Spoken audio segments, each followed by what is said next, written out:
बिस्मिल्लाहिर्रहमानिर्रहीम, अस्सलाम वालेकुम। मैं हूं आयशा सुहेल और आप देख रहे हैं सलीम बुखारी शो। आगाज़ करेंगे जी निस्बतन अगर देखा जाए तो आज कुछ मस्बत खबरें जो हैं वो सामने आ रही हैं और एक अच्छा दिन उसको कहा जा सकता है।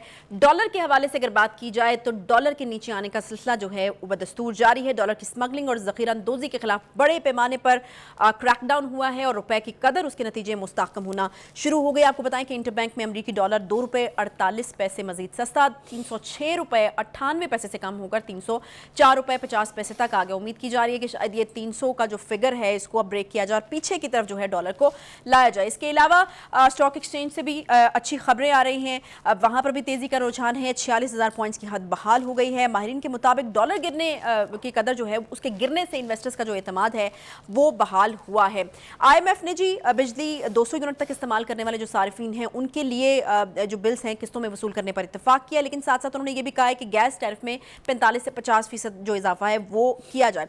अफगानिस्तान के हवाले से हमने बात करनी है। अमरीकी कौमी सलामती के तर्जुमान जॉन कर्बी ने बात किया और उन्होंने कहा है कि तासुर गलत है कि अफगानिस्तान में जंगी साजो सामान अमरीका ने छोड़ा है। कोई साजो सामान नहीं छोड़ा था और अगर कुछ छोड़ा भी था तो वो अफगान फोर्सेस के लिए था। इसके ऊपर भी हम बात करेंगे। इसके अलावा जो बाइडन का दौरा है जी भारत का, वहां पर क्या बात होने वाली है उस पर भी हम बात करेंगे। और इसके अलावा जी नैब रावलपिंडी में पेश हुई है Sania Nishtar. 190 million pound corruption case है PTI की रहनुमा। और इसके अलावा चेयरमैन तहरीक इंसाफ की जो एहलियां हैं उनकी जमानत में 12 सितंबर तक की तौसीह हुई है। तफ्तीशी ऑफिसर ने अदालत को बताया कि बुशरा बीबी की गिरफ्तारी जो है वो मतलूब है। तो इस जो केस है उसके ऊपर भी तफसील से आज हम बात करेंगे कि क्या होने जा रहा है। कुछ लोग कहते थे कि ये हो सकता है कि उनकी गिरफ्तारी जो है वो भी अमल में आ जाए, तो ये किस तरीके से मुमकिन हो पाएगा या फिर हो सकता है, इस पर भी हम करेंगे बात। अस्सलाम वालेकुम खाई साहब, क्या हाल चाल है? ठीक, वालेकुम अस्सलाम, मैं ठीक हूँ, आप बताइए आप कैसी हैं? अल्हम्दुलिल्लाह बिल्कुल ठीक ठाक। आज आपके चेहरे पर मुस्कुराहट है, इसका मतलब है कि खबरें हम जो हैं वो कुछ अच्छी निस्बतन बेहतर खबरें जो हैं वो हम लेके आए हैं। बिल्कुल ठीक कहा कि बहुत सारी मुस्बत खबरें हमारे सामने हैं। अगर आपको याद हो कल मैंने प्रोग्राम में इसकी तरफ इशारा नहीं किया था बल्कि खुल के कहा था कि जो एक्शंस इनिशिएट किए गए हैं आर्मी चीफ की उस ट्रेडर के साथ मुलाकातों के नतीजे में उनका मुस्बित असर जो है वो कल से ही दिखाई देना शुरू हो गया था और आज तो बड़ा वाज़ेह तौर के ऊपर वो हमारी आंखों के सामने है। ये जो नई स्ट्रेटजी है ये कब तक चलेगी? क्या हम ये तसव्वुर कर सकते हैं कि इसका अमल जारी रहेगा इलेक्शन के बाद भी, कि अगर इलेक्टेड गवर्नमेंट भी आ जाए तब भी ये अमल जिसने इस मामले को यानी डॉलर की उड़ान को लगाम दी है, जिसने ट्रेडर्स का एतमाद बहाल किया है और ऐसे लग रहा है कि डॉलर जो है वो शायद उसकी वापसी का सफ़र जो है वो शुरू हो गया है और पाकिस्तान का रुपया जो है वो मुस्तहकम होगा।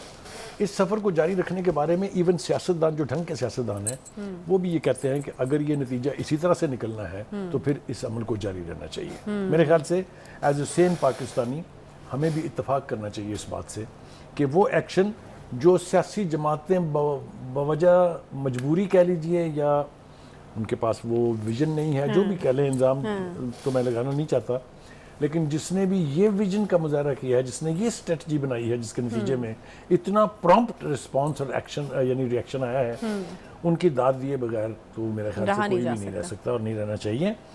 और हमारे सियासतदानों को भी इससे यकीनी तौर पर सबक सीखना चाहिए। जो डॉलर के अलावा जो दूसरी बात है वो ये है कि स्टॉक एक्सचेंज में जो कारोबार होता है वो एक इंडिकेटर है कि पाकिस्तान की मईशत किस तरफ जा रही है और वो डॉलर के नीचे आने के बाद ये भी हमने देखा कि उसके बाद से वहाँ पर भी यानी जो लेटेस्ट फिगर हमारे पास मौजूद है उसमें यह है कि यानी जो स्टॉक एक्सचेंज में जो 100 इंडेक्स है उसमें बहुत बेहतरी आई है। कल भी बेहतरी आई थी और आज तो और ज़्यादा बेहतरी आई है। सही। तो अच्छा, अब कहा जा रहा है कि इंडिकेटर होता है कि जी हमारी इकॉनमी जो है वो अब सही सिमत में चल पड़ी है। जी आप कुछ कह रही हैं। मैंने कहा ये इसके हवाले से कहा जा रहा है कि ये सबसे ज़बरदस्त किस्म का इकदाम था कि मनी एक्सचेंज जो है उन कंपनीज को बंद कर दिया गया और फिर आज ये खबरें आना शुरू हुई हैं कि अब मार्केट में डॉलर वाफिर मिकदार में मौजूद है। जिन लोगों ने डॉलर की ज़ख़ीरा अंदोज़ी कर रखी थी वो लोग भी अब लेके पहुंच गए हैं जी कि और ना कम हो जाए तो हम फटाफट इससे जान छुड़वाएं। आपने बिल्कुल ठीक कहा। ये एक बड़ा मस्बत इससे फ़र्क पड़ा है। जी बिल्कुल आपने ठीक कहा। ये खबर हमने कल ब्रेक की थी कि जो मिनी कंपनियां बना दी गई थी एक्सचेंज कंपनियां, उनको बंद करने का फैसला हुआ है। अब बैंकों को हदायत जारी कर दी गई है। ये हमने बड़ी तफसील से कल बात की थी कि आप अपनी एक्सचेंज कंपनियां बनाएं और उसके लिए जो सरमाया दरकार है वो 20 करोड़ की बजाय उसकी लिमिट भी 50 करोड़ कर दी हमने, ये भी कल बताया था। तो ये बात तो बिल्कुल तय है कि अब जो मुआशी माहिरीन हैं वो भी इस तब्दीली का सेहरा जो है वो जनरल आसिम मुनीर के सर बांध रहे हैं, तो हमें भी इसके ऊपर कोई एतराज़ नहीं होना चाहिए। मेरे ख्याल से अगर इस तरीके से इस इकॉनमी को सही सिमत पर लाया जा सकता है, डॉलर की उड़ान को रोका जा सकता है, तो ये अमल जो है वो जारी रहना चाहिए। दूसरी बात ये है कि ये बात भी अब हमारे सियासतदानों को इसका भी इदराक हो जाना चाहिए कि IMF के पास मुल्क की मईशत को गिरवी रखने के क्या नुकसान होते हैं। सही। हमने अपने प्रोग्रामों में बताते रहे हैं हम कि शौकत अजीज साहब एक ऐसे प्राइम मिनिस्टर थे तो वो इलेक्टेड, लेकिन पहले तो वो बाहर से आए थे। उन्होंने IMF को कहा था कि आपके पैसे पड़े हैं, यहाँ से पकड़े और मुड़ के इधर मत देखिएगा। तो ऐसा हो सकता है अगर हम चाहें, अगर हमारी कमिटमेंट ऐसी हो, अगर हम अपना किबला दुरुस्त कर लें। ऑब्वियसली आपने बिल्कुल ठीक कहा। बिल्कुल बुखारी साहब, इससे ज़्यादा बेबसी और क्या हो सकती है कि आप अपनी आवाम को रिलीफ देना चाह रहे हो और आपको मिन्नतें समाजतें करें IMF की करने पड़े कि हम आप कहें तो हम दे दें या आप इजाज़त दें तो हम दे दें। उसकी तरफ भी हम आते हैं, लेकिन इससे पहले थोड़ा सा वो जिक्र जो मैंने स्टॉक एक्सचेंज का किया था उसके फिगर्स मेरे सामने हैं। पाकिस्तान स्टॉक एक्सचेंज में तेजी का रुझान 46,000 पॉइंट्स की हद बहाल हो गई। यानी एक ऐसा टारगेट जो हमने पहले अचीव किया था लेकिन हम नीचे नीचे जा रहे थे, वो अब हद बहाल हो गई है। 100 इंडेक्स जो है उसमें 200 पॉइंट का इजाफा हुआ है और इंडेक्स 46,000 पॉइंट से तजावज़ कर गया है। माहिरीन का कहना यह है कि ये सब कुछ मुमकिन सिर्फ इसलिए हुआ है कि डॉलर जो है उसको लगाम डाल दी गई है और इन्वेस्टर का जो इतमाद है वो बहाल हो गया। अब आ जाइए जनाब, जो दूसरा सवाल आपने उठाया, यस आपने बिल्कुल ठीक कहा। जब हम अपनी मईशत को दूसरों के पास गिरवी रखेंगे तो फिर हमारी छोटी छोटी इल्तिजाएं भी कबूल नहीं होंगी। यानी आप अंदाज़ा कीजिए कि हुकूमत वक्त जो है वो गरीब आदमी को रिलीफ देना चाहती है और IMF ने हमें मना कर दिया है और हमारे पास कोई रास्ता नहीं है सिवाय इसके कि हम उनका हुक्म माने। और वो जिसका कहते हैं ना कि रोज़े बख्शवाने गए थे, नमाजें बख्शवाने गए थे, रोज़े गले पड़ गए। आप ये देखिए कि हम तो गए थे गरीब आदमी को रिलीफ दिलवाने के लिए। उन्होंने कहा ये बात तो छोड़े, जरा पहले बात करें आपके गैस क्या यानी गैस के ऊपर मुझे इस बात पे बहुत हैरत और मैं अचंभे में हूँ कि IMF कह रहा है कि 45 से 50% गैस की कीमतें बढ़ा दें आप। तो फिर यानी अगले महीने हम तैयार रहें कि गैस के ये बताइए कि फिर गरीब का चूल्हा कैसे जलेगा। जो सबसे खौफनाक बात है वो ये है कि गरीब आदमी कहाँ जाएगा, गरीब का क्या बनेगा। That is the most important point. अच्छा, ये वाली रिक्वेस्ट तो मुस्तरद हो गई है ना, ये जो IMF ने 400 यूनिट तक बिजली इस्तेमाल करने वालों को रिलीफ देने की तजवीज़ मुस्तरद कर दी है। ये तो गई ना जी, ये तो खूब खाते में जिसको कहते हैं। और 400 यूनिट कोई इतने ज़्यादा नहीं है, ये भी मतलब वही लोग हैं जो कि मतलब नहीं अफोर्ड कर सकते, लेकिन फिर भी ये तजवीज़ जो है वो मुस्तरद हो गई है। अगर इजाज़त मिली है, जो कि अब मिन्नतें समाजतें करके हमें छोटी छोटी इजाज़तें लेना पड़ रही हैं, तो वो मिली है 200 यूनिट तक बिजली इस्तेमाल करने वाले सार्फिन जो है वो बिल्स किस्तों में दे सकते हैं। उनको भी एज सच कोई रिलीफ नहीं है। हाँ, रिलीफ नहीं है, किस्तों में दें, किस्तें कर दें। अब आप मुझे बताएं ना कि उसको उससे क्या फर्क पड़ेगा? किस्तों का क्या फर्क पड़ेगा? मुझे तो लगता है कि अगले महीने के बिल के साथ एक और किस्त जुड़ जाएगी तो फिर तो ये इजाफी बोझ ही है। बर्बादी समझे उसको। जो एक एनकरेजिंग बात है वो ये है कि डॉलर के क्रैकडाउन के बाद दूसरा क्रैकडाउन जो है वो शुरू हो गया बिजली चोरों के खिलाफ। बिजली चोरों के खिलाफ बहुत सारी सियासी हुकूमतें कर सकती थी लेकिन किसी ने जुर्रत नहीं की है। लेकिन अब एक तो ये कि वो कल हमने ये खबर भी ब्रेक की थी कि इलेक्ट्रिसिटी थेफ्ट यानी कानून जो है वो बन रहा है, ऑर्डिनेंस जो है वो जारी होने वाला है, जिसके बाद उन इलाकों में जहां बिजली कंज्यूम की जाती है बिल नहीं देते। अगर मीटर नहीं लगा हुआ है तो वो सिरे से फ्री खाते में बिजली चला रहे हैं, उनके खिलाफ एक्शन शुरू हो जाएगा। और मैं आपको बताऊं कि कितने 100 अरब रुपए सिर्फ इस एक एक्शन से बच जाएंगे पाकिस्तान के, जो जिसको कहते हैं खूह खाते में जा रहे थे। उससे भी जो पाकिस्तान की इकॉनमी है उसको एक रिलीफ ही नहीं मिलेगा बल्कि बहुत बड़ा रिलीफ मिलेगा, इसलिए कि आपकी लाइबिलिटीज़ जितनी कम होंगी, आपकी अर्निंग जितनी बढ़ेगी, इकॉनमी उतनी ही जल्दी स्टेबिलिटी की तरफ आएगी। और ये अमल जो है मज़ीद ताख़ीर से नहीं होना चाहिए। इस अमल को अब एक वॉर फुटिंग के ऊपर जारी करना चाहिए। इलाके हमने कल अपने प्रोग्राम में नामजद कर दिए थे किन किन इलाकों में बिल्कुल ही लुट मची हुई है, चाहे वो शिकारपुर है, चाहे वो मर्दान है, चाहे वो हमने वो सारी जो यानी डिस्कोज है उनका भी नाम लेके बताया था कि कहाँ कहाँ पर कितना कितना बिजली का लॉस हो रहा है। आप ये देखिए ना, दो तरह की मुसीबतों में हम फंसे हैं। टैक्स देने का कल्चर हमारे यहाँ नहीं है, जो बहुत बड़ा सेटबैक है। तमाम हुकूमतों ने नारेबाजी की कि टैक्स लेंगे टैक्स लेंगे टैक्स लेंगे, टैक्स नेट बढ़ाएंगे। आज तक किसी को तौफीक नहीं हुई कि वो अपना तय किया हुआ टारगेट जो है उसको भी अचीव कर सके। और दूसरी बात ये कि जो हमारा रेवेन्यू कनेक्शन है, चाहे वो यूटिलिटी बिल्स हैं या जो भी हमारे FBR के जो रिकवरीज हैं, उनमें भी हमारी परफॉर्मेंस बहुत बुरी है। सही। दुनिया भर में अब टैक्स देने का कल्चर है, वो टैक्स देते हैं तो उनको फिर हुकूमत रियायतें भी देती है। सही। हमारे यहाँ ये सूरत हाल बहुत ही खौफनाक है, इसको इससे ज़्यादा बिगड़ने का हम अफोर्ड ही नहीं कर सकते। सही। अच्छा बुखारी साहब, अभी आज खबरें तो देखें ना बड़ी अच्छी हैं, लेकिन इसके साथ फिर कुछ चीज़ें और भी आपके जहन में आती हैं। मतलब ठीक है, बड़ी अच्छी बात है कि ये डॉलर के नीचे आने का, डॉलर में की कीमत में जो कमी है उसका सेहरा भी आर्मी चीफ साहब के सर पे सज रहा है और बहुत सारे क्रैकडाउन शुरू हो रहे हैं। बड़ी अच्छी बात है, बड़ी पॉजिटिव बातें, आवाम के लिए अच्छा हो रहा है, हम खुश हैं। लेकिन अगर इसको दूसरे एंगल से देखा जाए, इसका दूसरा पहलू सोचा जाए, तो क्या हमारे यहाँ जो इन मुंतखब होकर हुकूमतें आती हैं वो नाकाम हो गई? मतलब हमारे मसाइल का हल उनसे तो नहीं मिला। हम एज एनालिस्ट और एज जर्नलिस्ट हम ये नहीं कह सकते कि सारी खराबियां जो हैं वो सिर्फ सियासतदानों में हैं। अच्छा। लेकिन हम ये ज़रूर कह सकते हैं कि हाँ, उनकी लीडरशिप के बीच में विजन की कमी हो सकती है, उनके अंदर डेडिकेशन और कमिटमेंट की कमी हो सकती है। लेकिन ऑल सेड एंड डन अब वो कुछ हो रहा है जो सियासतदान नहीं कर पाए हैं। मैं ज़ाती तौर पे समझता हूँ कि सियासतदानों को इससे सीखना चाहिए। बुखारी साहब, फिर सियासतदान अगर नहीं कर पाए तो आवाम का एतमाद सियासतदानों के ऊपर फिर किस तरह से बहाल होगा? अगर आवाम को सारे रिलीफ यहीं पे मिल जाएंगे तो फिर आवाम इंतखाब आ रहे हैं तो कोई आवाम का एतमाद वहाँ पे भी तो बहाल होना चाहिए, उन्होंने निकलना है बार वोट देने के लिए। देखिए, मैं आप बात तो बिल्कुल सही सिमत में कर रही हैं और ये डायलेमा है कि अवाम ये समझते हैं कि हमारे सियासतदान जो है वो नाकाम हो गए हैं, लेकिन इसका मतलब ये नहीं है कि हम सियासत को उठा के फेंक दें, जमहूरियत की साथ लपेट दें। लेकिन एक बात जो मैं जिम्मेदारी से कह सकता हूँ वो ये है कि अगर ये अदारे आईनी हदूद में रहते हुए हुकूमत की मदद कर सकते हैं रेवेन्यू जनरेशन में और डॉलर को कंट्रोल करने में, इकॉनमी को बेहतर करने में, तो फिर शाई नहीं होना चाहिए हमारे सियासतदानों को, उनको बल्कि ये करना चाहिए कि वो इन्वॉल्व करें इन इदारों को। देखिए ना स्मगलिंग की बात कितनी हो रही है। अब हम यहाँ अगर पॉइंट आउट करने बैठे कि स्मगलिंग किसकी आंखों के नीचे हो रही है तो बात कहीं से कहीं चली जाएगी जी। आप मुझे बताएं ना कि चमन के और नौशकी के बॉर्डर किसके तहत है, बल्कि इन दो का क्या है, पूरे पाकिस्तान के बॉर्डर किसके तहत है। तो अगर वहाँ भी ये अमल इसी संजीदगी से शुरू हो जाता है तो फिर पाकिस्तान की सतह खैरा है। ये मैं आपको जिम्मेदारी से कह रहा हूँ।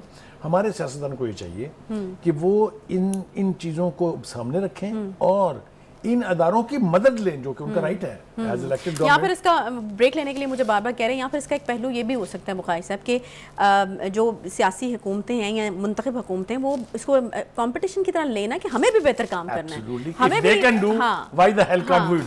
इनको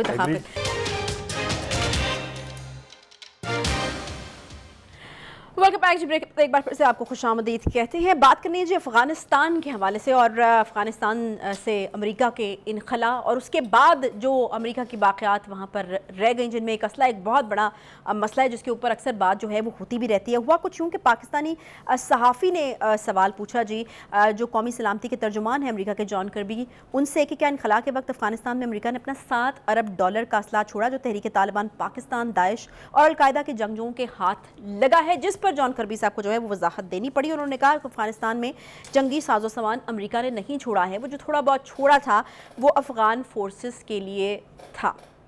बुखारी साहब, ये वजाहत आपको लग रहा है कि जॉन कर्बी साहब ने जो दी है वो काफ़ी है? क्योंकि इस वक्त खत्ते के अंदर जो मसाइल पैदा हो रहे हैं उसमें एक बहुत बड़ा जिम्मेदार जो है वो अमेरिका को या अमेरिका के छोड़े हुए असले को करार दिया जाता है। मतलब ये कहकर जान छुड़ाने ना काफ़ी है कि अफगान फोर्सेस को दिया था, उसके बाद वो किसके हाथ लगा, क्या हुआ, उससे कोई लेना देना नहीं, आपका कोई रिस्पॉन्सिबिलिटी आपकी नहीं बनती।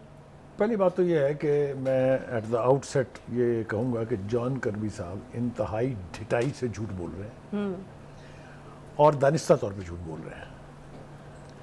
ये बात जो है जो मैं अब करने चला हूँ ये खुद मुझे भी बड़ी देर के बाद समझ आई और वो भला हो हमारे जो डायरेक्टर प्रोग्राम है उन्होंने ये बात हमें बिलाखिर समझा के छोड़ी है।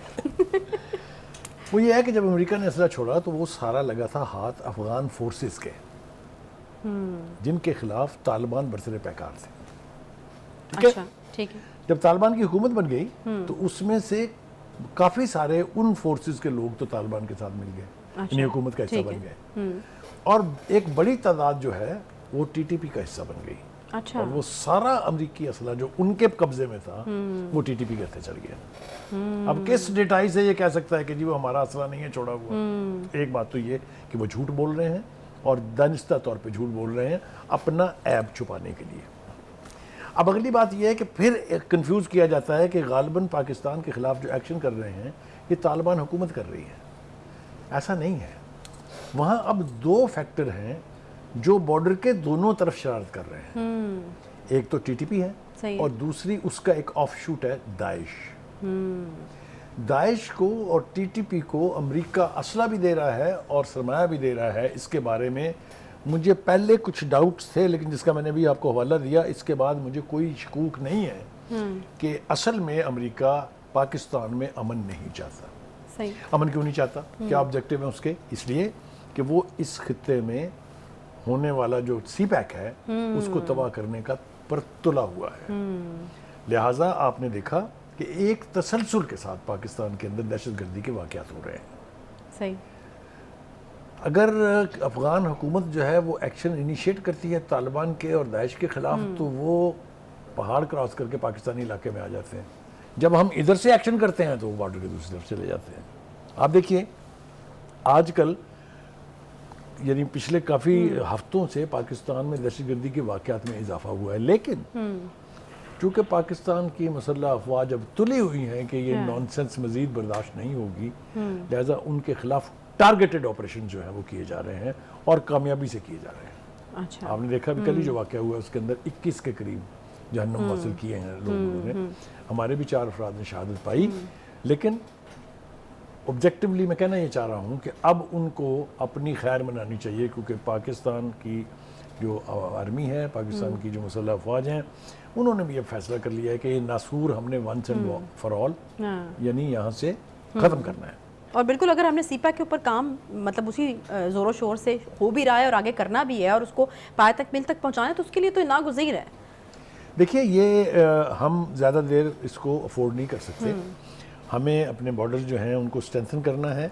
मौलाना फजल रहमान साहब जो है ना जी, उनकी जो अफ़गानिस्तान के हवाले से वो बहुत यानी बारीकी के साथ सूरत हाल के ऊपर नज़र रखते हैं।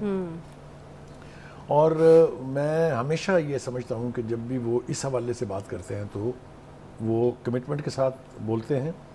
उनका कहना ये है कि जो दाइश और तालिबान के लोग हैं, इन्होंने आपस में गठजोड़ किया है। मिल के अमरीका की इंस्टिगेशन पर ये पाकिस्तान को ब्लीड कराने की कोशिशें कर रहे हैं।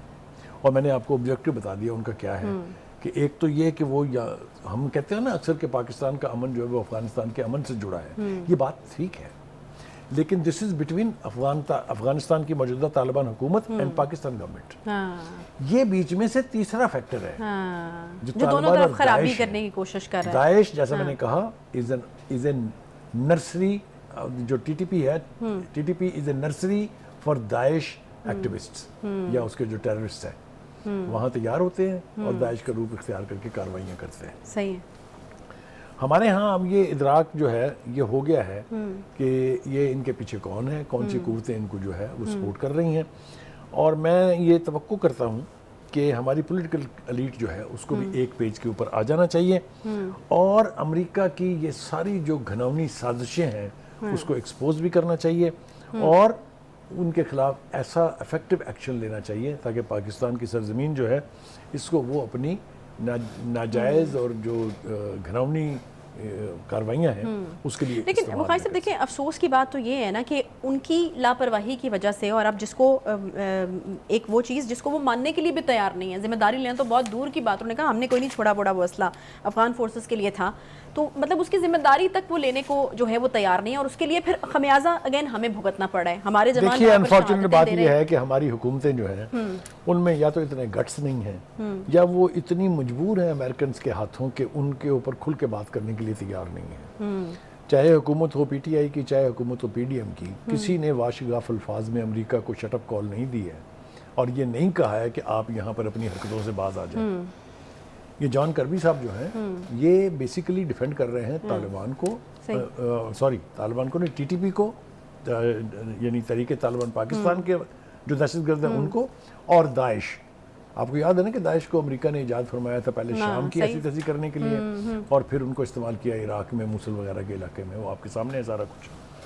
तो मेरे ख्याल से पाकिस्तान की हुकूमत को अब ये डिटर्मिनेशन के साथ फैसला कर लेना चाहिए कि इनकी नॉनसेंस को बर्दाश्त नहीं किया जाएगा और जो एक तासुर फैलाया जाता है कि शायद ये अफगान तालिबान जो है वो कर रहे हैं, इस पर भी बिल्कुल क्लैरिटी होनी चाहिए। जिस तरह हमारी भी गन पॉइंट के ऊपर क्लैरिटी हुई है, लेकिन ये क्लियर होना चाहिए कि अफगान तालिबान ये सब कुछ नहीं कर रहे हैं, ये तरीके तालिबान पाकिस्तान के लोग और दाइश के लोग कर रहे हैं। लिहाजा इनको एलिमिनेट करने के लिए, इनके स्लीपर सेल्स खत्म करने के लिए उस action plan, national action plan के ऊपर, जिसमें सूबाई election national election action plan भी थे, उन पर अमल दरामद होना चाहिए। इनके जो स्लीपर सेल्स हैं उनका खात्मा होगा तो उनकी फैसिलिटेशन यहाँ से अगर ख़त्म हो जाएगी तो फिर इस फितने को निप इन द बड करना या इसको ख़त्म करना, एलिमिनेट करना आसान हो जाएगा। अच्छा बुखारी साहब, आप समझते हैं कि यहाँ पर ये दोनों ममालिक के बीच में बॉर्डर पे इस तरह से ख़राबी करने का एक बड़ा मकसद यकीनन ये भी हो सकता है कि पाकिस्तान और अफगानिस्तान के दरमियान जो है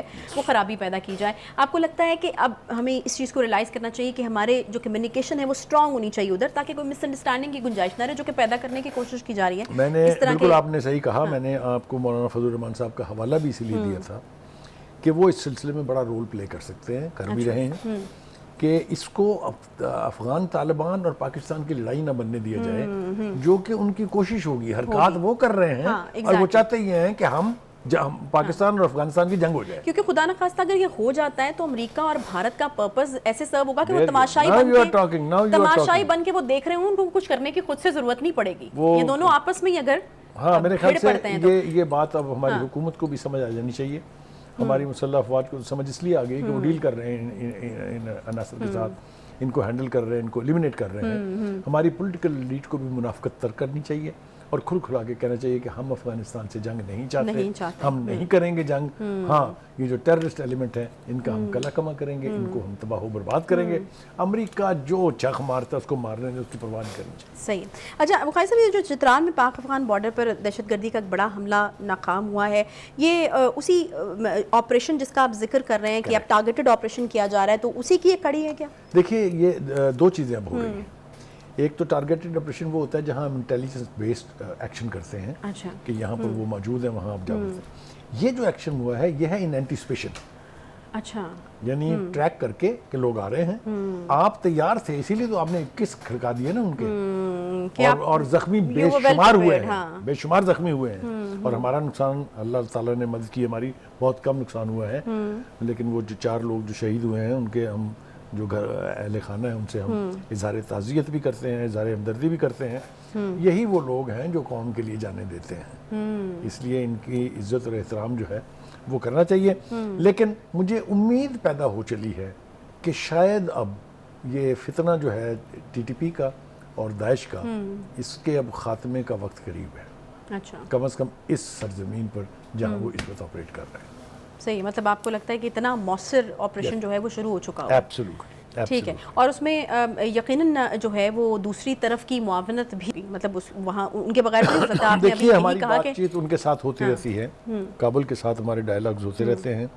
उन्होंने ये चीज़ हमें बावर कराई कि देखिए जब हम एक्शन लेते हैं इनके खिलाफ तो ये भाग के आपकी तरफ आ जाते हैं, और जब उधर से एक्शन होता है तो ये इधर आ जाते हैं। लेकिन उन्होंने ये कैटेगोरिकली बता दिया है कि हम किसी तरीके से भी इनके पीछे नहीं हैं। अच्छा। इनको सपोर्ट नहीं कर रहे हैं।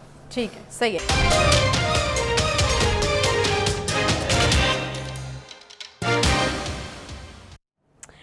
वेलकम बैक जी। 190 मिलियन पाउंड करप्शन केस है। PTI की रहनुमा सानिया निश्तर नैब रावलपिंडी में पेश हुई हैं, और इसके अलावा मलिक अमीन असलम से भी तफ्तीश हुई है। साबिक वफाकी वजीर ने बतौर गवाह बयान रिकॉर्ड कराया। बुखारी साहब, ये क्या केस है और आगे क्या बनने क्या जा रहा है इसका? देखिए, मैंने और आपने कई दफ़ा ये डिस्कस किया है कि जो केसेस खान साहब के खिलाफ हैं, तादाद तो उनकी 150 से भी ऊपर है, लेकिन 3-4 केसेस उसमें ऐसे हैं जो बहुत ही खौफनाक नौइयत के हैं। रिपीट करते हुए मुझे अजीब सा लग रहा है, लेकिन बहरहाल एक तो फॉरेन फंडिंग का केस बड़ा सख्त है, दूसरा जो है वो तोशा खाना वो बहुत सख्त है, सजा भी अब तो हो चुकी है उसमें। तीसरा जो है वो 190 मिलियन पाउंड का केस है, ये जो अलकादर ट्रस्ट वाला है। और चौथा जो है वो टेरियन खान का केस है। यानी मुझे ये कहने में कोई बात नहीं है कि ये केसेस आसानी से इनके गले से नहीं उतरेंगे, क्योंकि इनके ऊपर बेपनाह कार्रवाई हो चुकी है, बेपनाह कार्रवाई अभी होना बाकी है। हैविंग सेड दैट, देखिए इलीगैलिटी कहाँ से शुरू होती है? इलीगैलिटी यहाँ से शुरू हुई कि एक साहब थे जिनका नाम था मिर्ज़ा शहजाद अकबर साहब। उन्होंने जाके पहले तो लंदन में बैग वसूल किया पाउंड्स में अपने लिए, उसकी वीडियो चल चुकी हुई है, मैं कोई हवा में बातें नहीं कर रहा। अच्छा। उसके बाद वो एक लिफाफा लेके आए साथ, जो नेशनल क्राइम एजेंसी है उन्होंने मनी लॉन्ड्रिंग का पैसा पकड़ा एक बिजनेस टाइकून का, अच्छा। और ये कहा कि ये पैसा वापस पाकिस्तान गवर्नमेंट के खजाने में जाना चाहिए। अब वो खजाने में जाने की बजाय courtesy that brief case that he received in London, वो जो उस टाइकून को सुप्रीम कोर्ट ने फाइन किया हुआ था उसके अगेंस्ट जमा हो गया। अच्छा। And you know the amount 190 million pounds, which according to some यानी इकोनॉमिस्ट runs into billions। मैं एग्जैक्ट अमाउंट तो आपको जानबूझ के नहीं बता रहा हूँ, ठीक है जी। वो आपने किया ये कि बंद लिफाफे के अंदर एक लेटर जो है वो लहराया आपने कैबिनेट मीटिंग के दौरान, और कहा कि जी इसकी अप्रूवल दे दें खान साहब ने। अच्छा। एक दो जो वहाँ थोड़ी बहुत सूझबूझ रखने वाले वजीर थे वो उन्होंने कहा कि जी इसके अंदर क्या है ये तो हमें बता दें, बल्कि क्रेडिट देना चाहिए जिसने कहा, उनमें से एक फवाद चौधरी साहब थे। उन्होंने जरूरत की पूछने की, जी ये तो बताएं इसके अंदर है क्या? नहीं बस आप इसकी अप्रूवल दे दें। This is how such A heinous crime was approved by the federal cabinet of that time। ठीक हो गया? अच्छा, केस बन गया जी आपके ऊपर। अब एविडेंस चाहिए ना, गवाह चाहिए आपको। तो ये दो लोग जो हैं, मलिक अमीन साहब जो मशीर थे with the status of A federal minister, और दूसरे सानिया निश्तर। मलिक अमीन साहब ने तो एक कहा है खुले लफ्जों में कि जो बंदा इस सब कुछ का जिम्मेदार है जिसका नाम मिर्जा शहजाद अकबर है उसको वापस बुलाएं। अच्छा। और उससे इसका हिसाब लेना भी चाहिए, ठीक है। इसी तरह का बयान जो है वो सानिया निश्तर साहबा ने भी दिया है। उन्होंने भी ये कंफर्म किया है कि एक बंद लिफाफे में इस तरह से उसकी यानी वो ली गई थी, अप्रूवल ली गई थी। मलिक अमीन ने तो यहाँ तक वजाहत की है कि मैं चूँकि मशीर था लिहाजा वोटिंग मेरा राइट नहीं है, अच्छा, इसलिए मैंने वोट नहीं दिया। हाँ। अब नैब जो है वो इसकी इस सारे मामले को देख रही है। बहुत सारी पेशियां हो चुकी हैं, आदत के ऐन मुताबिक खान साहब किसी भी पेशी पर पेश नहीं हुए हैं, ना ही वो अभी तक इस इन्वेस्टिगेशन का हिस्सा बने हैं। दूसरी बात यह है कि इसके अलावा दूसरा केस है तोशा खाना का, उसके जाली रसीदों के हवाले से। सही है। आज बुशरा बीबी पेश हुई है नैब की अदालत में, और वहाँ उन्होंने इनकार कर दिया कि वो जो वीडियो थी जिसमें वो कह रही हैं कि तुम्हें किसने कहा था इसकी तस्वीरें बनाने के लिए, अंदर जो चीज़ है उसकी तस्वीर नहीं बनाएंगे, जो बाहर जाए चीज़ या उसकी ऑडियो, सॉरी। तो मतलब कहने का ये है कि उन्होंने कहा कि जी तो मेरी आवाज़ ही नहीं है। अच्छा, उन्होंने मना कर दिया। लिहाजा उन्होंने डेट मांगी कोर्ट से और कहा कि इसको हम फोरेंसिक के लिए FIR भेजेंगे। अच्छा, 12 सितंबर तक की तो जमानत कहने का मतलब ये है कि इस सारी चीज़ों का अगर आप जायज़ा लें तो इस तरह से भी घेरा तंग हो रहा है PTI के चीफ के गिर्द भी और उनकी बेगम साहब। तो ये गिरफ्तारी जो है ये हो जाएगी क्योंकि तफ्तीशी अफसर तो कह रहे हैं कि मतलूब है गिरफ्तारी। उन्होंने ये कहा है कि जी हमें गिरफ्तार करना है इनको, और फिर उसका फिजिकल रिमांड भी होगा एंड एवरीथिंग। देखें बात ये है अगर हो जाता कि वो कहते हैं ना जिन्होंने खाइयां गाजरा उन्होंने ढिड पीड़, जिन्होंने सब कुछ किया है उनको हिसाब तो देना है। और हिसाब अब तक तो बावजूद नहीं हो सका क्योंकि सहूलतकार अदालती निज़ाम मौजूद था। जब ये सहूलतकारों का सरबराह जो है घर जाएगा और एक ढंग का चीफ जस्टिस आएगा तो फिर आप देखिएगा इन केसेस के जो अल्तवा का शिकार हैं अननेसेसरीली जिसको ड्रैग किया जा रहा है, इनके ठक ठक फैसले भी आएंगे, तेजी आएगी। और फैसले जब आएंगे तो फिर लोगों को पता चलेगा कि किसने इस मुल्क का कितना दौलत लूटी। हम ये बिल्कुल नहीं कह रहे, ना हमारा ये मंशा है कि सिर्फ PTI को टारगेट करें आप या PTI की लीडरशिप को टारगेट करें आप। मेरे ख्याल से ये अमल तमाम उन सियासतदानों के खिलाफ होना चाहिए जिन्होंने पाकिस्तान की दौलत को लूटा है और अपनी अपनी जागीरें और एम्पायर्स बनाई हैं। तो ये जैसा मैंने कहा, मुझे लगता है ये कि ये अब घेरा जो है वो तंग किया जा रहा है और अनकरीब हम देखेंगे, दिन ज़्यादा नहीं रह गए। आज एतजाज़ हसन साहब ने अपनी एक वर्चुअल में ये भी कहा है कि चीफ जस्टिस साहब जल्दी करें ना, तो आपके पास टाइम थोड़ा रह गया है। तो वो जो ये मिन्नतें की जा रही हैं वो मेरे ख्याल से 16 के बाद आप देखेंगे कि रेडिकल तब्दीली आएगी अदलिया के निज़ाम में भी और अदलिया के फैसलों में। सही है। तो मतलब वही मैं कह रही हूँ कि दिन तो अब उंगलियों के ऊपर गिने जा सकते हैं बड़े आराम से। यस। तो यानी ये जो अब गिने चुने दिन रह गए उसमें भी आपको लगता है कि कोई बड़े अहम फैसले जाते जाते जो कहते हैं ना कि ये उन्होंने धमकी दी हुई है। ये उन्होंने जब वो यूट्यूबर से मिले थे और PTI के सोशल मीडिया हैंडलर से मिले थे तो चीफ जस्टिस साहब ने कहा था कि मैं जाते जाते ऐसे फैसले करके जाऊंगा कि कौम याद रखेगी। अभी नैब का फैसला उनके पास है, आपको पता है नैब ऑर्डिनेंस के हवाले से फैसला उनके पास है, इलेक्शन के हवाले से फैसला उनके पास जिसका है, फैसला उसके बाद प्रोसीजर एंड प्रैक्टिस बिल का, तो बहुत सारी चीज़ें हैं। अब देखते हैं वो क्या रंग दिखाते हैं और क्या गुल खिलाते हैं। Let us wait till he goes home. ठीक है जी, बहुत शुक्रिया जी बुखारी साहब। आज के शो से फिलहाल इतना ही, इंशाल्लाह आपसे अगले हफ्ते दोबारा मुलाकात होगी। तब तक के लिए ख्याल रखिए अपना। अल्लाह हाफ़िज़।